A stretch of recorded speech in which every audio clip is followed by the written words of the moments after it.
Limitations. Judges 6, verse 15. But Lord, Gideon replied, how can I rescue Israel? My clan is the weakest in the whole tribe of Manasseh, and I am the least in my entire family. So the question is now, how does God want us to view our limitations? Understand, our limitations are opportunities for God to work. I will be with you, God told Gideon, and God promised to give him the strength he needed to overcome the opposition. In spite of this clear promise for strength, Gideon made excuses, seeing only his limitations and weaknesses. He failed to see how God could work through him. Do you see your limitations? Do you have excuses? Understand that there is no limit to God's power.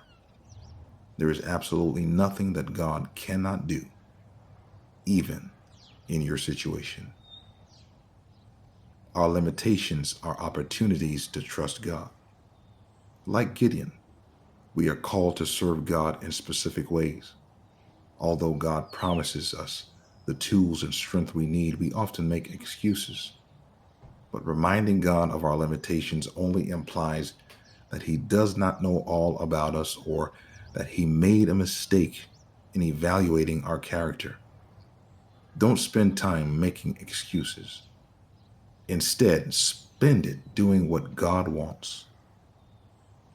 Our limitations are not God's limitations. I want you to say that. My limitations are not God's limitations.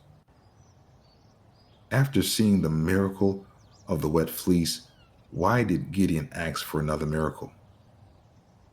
Perhaps he thought the results of the first test could have happened naturally.